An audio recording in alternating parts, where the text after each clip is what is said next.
सबसे पहले बात करेंगे इजराइल हमास युद्ध की, जिसकी तबाही अब दुनिया को डरा रही है। गाजा बारूदी कब्रिस्तान में इस वक्त तब्दील हो चुका है। लेकिन हमास सरेंडर करने को इस वक्त भी तैयार नहीं है, क्योंकि हमास के साथ हर गुजरते दिन एक नया आतंकी संगठन अब जुड़ता चला जा रहा है। लेबनान के हिजबुल्लाह के बाद यमन के हूथी लड़ाकों ने इजराइल पर हमला पूरी तरीके से बोल दिया है। इजराइल पर ड्रोन से मिसाइल दागने वाले हूथी लड़ाके अब अमेरिका से भी सीधे टक्कर ले चुके हैं।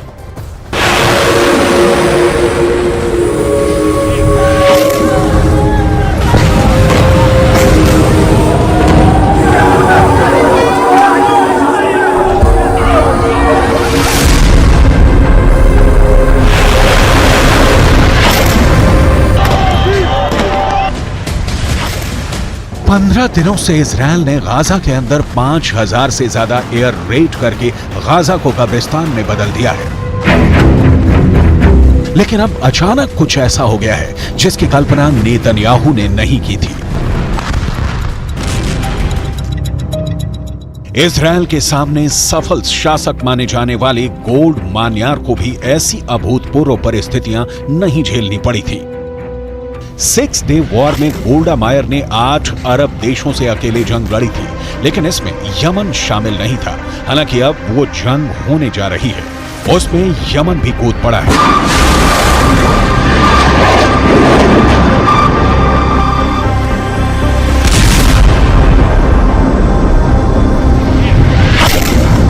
यमन के हूथी विद्रोहियों ने 2 मिसाइलें लॉन्च करके अपनी ताकत दिखा दी है।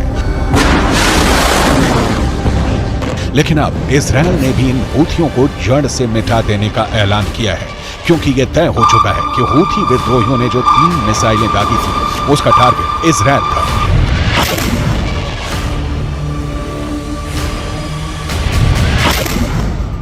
जिसके बाद से इजराइल डिफेंस फोर्सेस ने यमन में हूथी रेबल्स के अड्डों को तबाह करने की सीधी चेतावनी दे डाली है।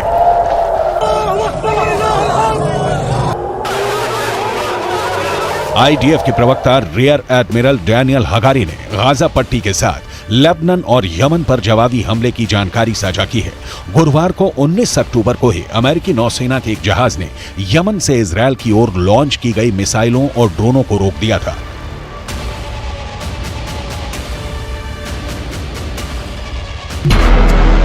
अमेरिका के रक्षा विभाग पेंटागन ने दावा किया था कि हूथी ने इजराइल के खिलाफ ड्रोन भी छोड़े थे।